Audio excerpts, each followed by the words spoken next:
So, hi, welcome, good morning. Thank you for letting me know what was going on. And as you can see, I find the comments invaluable because otherwise I will not know certain things are happening.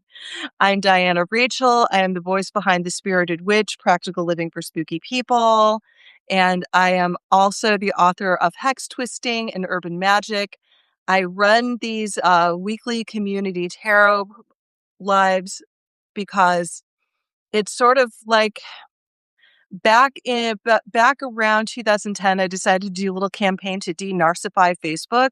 And so I started doing things like posting "Tell me a story" or asking, for advice or about things that were going on. And I managed to get people to stop constantly talking about themselves in that weird competitive way, especially US Americans have, and actually start doing community building through my Facebook page. And I'm kind of in a way doing the same thing here with these tarot lives because there is, especially since capitalism unfortunately has an influence over everything. There's a lot of tarot out there that's very competitive, that's very individually focused. And I work with tarot for the individuals. It is such a wonderful healing tool for individuals. But at the same time, there's so much more it can do, especially since we are going through a time of a need for collective action, a need for rerouting in community. We literally rebuilt our cities to isolate from one another. And farms are often designed to be isolated communities. Rural areas are less isolated, but sometimes they have other problems going on because they're isolated from the rest of the world. So what I'm trying to do with these tarot lives is break the isolation, work with the tarot to address our collective themes, our collective concerns, and find ways to show how you can think more collectively without necessarily having to collapse capitalism. I'm a commercialist over capitalism person these days. So that means that, I don't think we need to, destroy everything. We just need to set a cap of the concept of enough. And I bring that here so that people can, yes, take it and work with their own communities, see how it works in their own lives. But just even by syncing theme and intention and perhaps finding a pool of shared motivations, get life collectively to go just that little bit better. So, and since we are dealing with a world of poop lettuce and craziness and really horrible things happening to innocent people, it gives us something to work with where we're not just being told what to think through our TVs, being told what to think through whatever the algorithms decide to put on our social media feed, and going, okay, here's real life first. These are real things happening. What can we do in real life about even the things we're being told to feel helpless about? And I think there are some people on here who've known me for more than a decade who are fairly well aware that this is the approach that I've taken. It's just evolved as I've aged. So I did pregame because I had a summer cold. I wasn't sure what shape I was going to be in today. I suspect that my rather witchy spouse decided to do a thing or two to speed up the cold for their own reasons. Or not speed it up, but to heal the cold, mostly because they just don't like it when I'm suffering. I don't like it when they're suffering. It's what somebody does when they love you and they annoy the shit out of you. It happens. I will recommend, so for people, if you've got the scratchy sore throat or you've got that cough with that scratch that makes the cough worse, clove tea.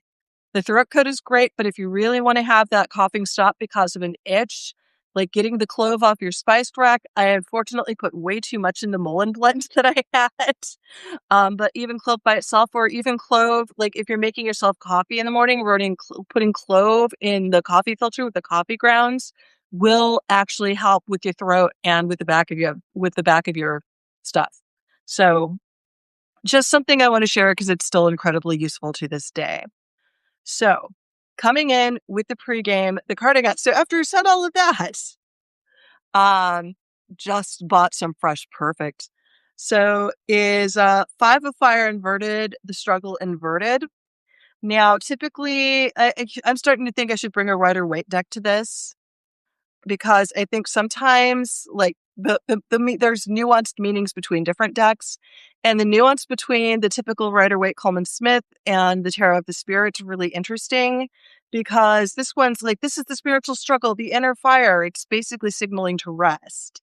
If it was the Rider Waite deck, it would basically be just let them roll over you and just let it be done. And these are technically the same meaning, but very different dynamics. I do the clove with the coffee in the winter. Sometimes it's also delicious. Yes, there is that benefit. Sometimes medicine does not have to be about suffering, despite some very old pioneer beliefs about the remedies needing to taste terrible. And it is getting into fall, and clove is one of those secret pumpkin spices. So, yes.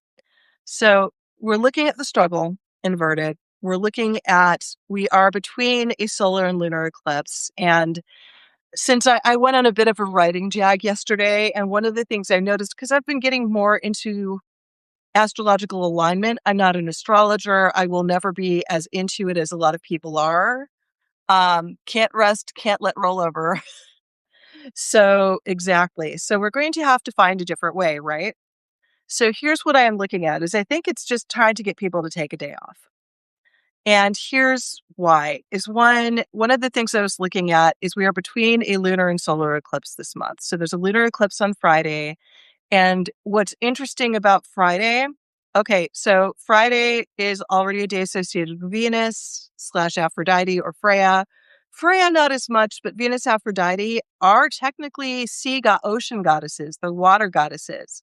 Aphrodite came from the sea after someone castrated Kronos. And I think that she was supposed to be an animistic expression of how powerful sea foam actually is. But she's not just that. She's the waves, the tides, the power of that ocean coming behind her. I wouldn't say it's a direct equivalent to Yamaya in Orisha, but there's some parallels. So you've got that. You've got the moon is going to be in Pisces.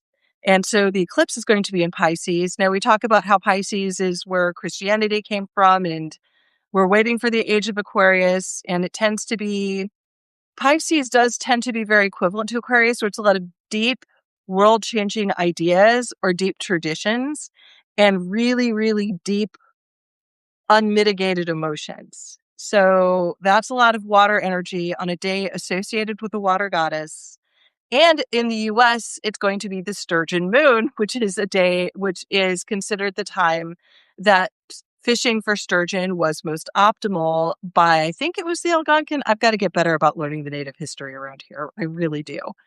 So it's basically fish.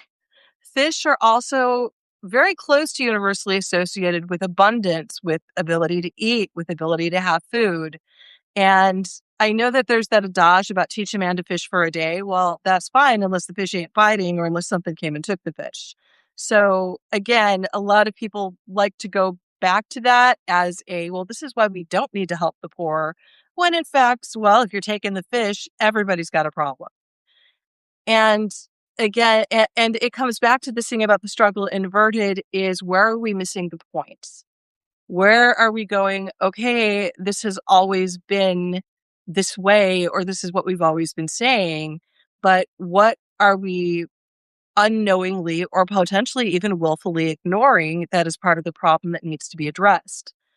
We are saying, oh, there shouldn't be a struggle here, so why is there still?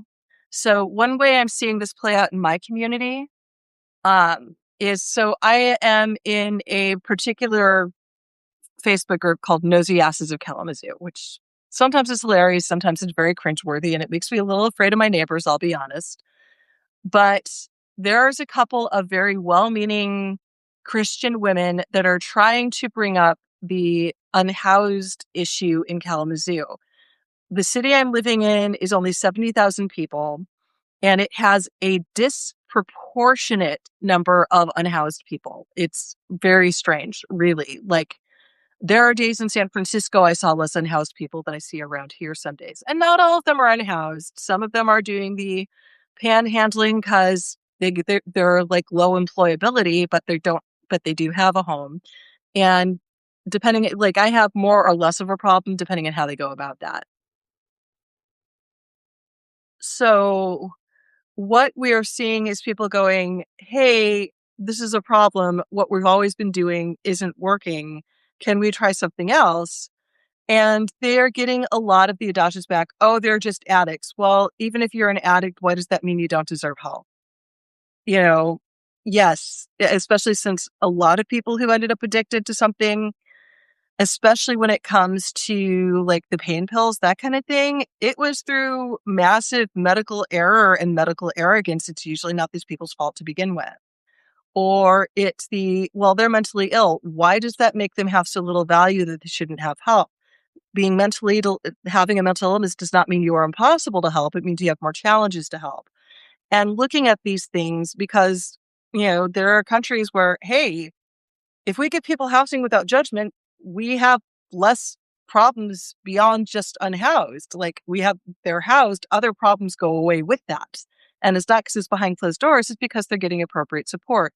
But getting past that dogma, that ideology, the excuses not to help, or that misused phrase about teaching a man to fish, that seems to be key to removing a barrier. Like that ideology itself is the barrier. And if we can get that barrier removed, if we can put an end to that struggle, we might actually make progress with some of these issues. And whatever reasons people have for telling themselves this, or it may be well, I'm doing everything. I still have a house, but I'm struggling too. Yes, you are struggling. And they don't necessarily connect that helping other people that are struggling more will reduce their struggles because it's hard to see right away. So I'm looking at this as perhaps finding those internal things. So again, this is a time for a little bit of shadow work. This is a time before an eclipse for challenging our assumptions. And in the stuff that I've written for this week, because I actually despite being sick, just apparently my brain has a lot to say this week, it is that fish it is about prosperity and abundance in the Lenormand cards, which is a different cartomancy system than tarot. It is usually about money, opportunities, abundance, sometimes communal abundance or not.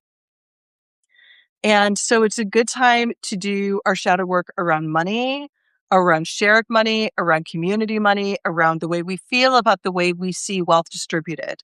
Because one of the reasons the unhoused are so disturbing to us, aside from you know, but by the grace of the gods go I, is it is a visual way of showing that we don't distribute fairly.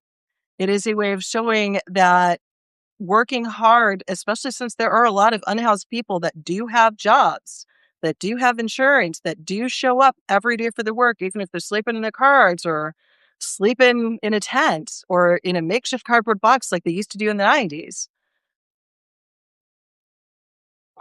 It shows that sometimes we are being lied to about if you work hard, you'll get there. If you work hard, you'll have everything. And it means that one of those days for any of us that are not in that 1%, that rug could be pulled out from under us, whether we're addicted or mentally ill or perfectly healthy, and just happen to be in the wrong economic spot at the wrong time. And we're especially feeling that precarious right now. I live in a city where it is especially visible. And I live right next to a city where it is a population of 30,000. They like to build themselves as more country people. And it is a lot of hidden neighborhoods, hidden billionaires. I have to take my kid to soccer events and dinners where often the parents use it as a way to display their wealth. And some of the displays I have honestly found pretty disturbing.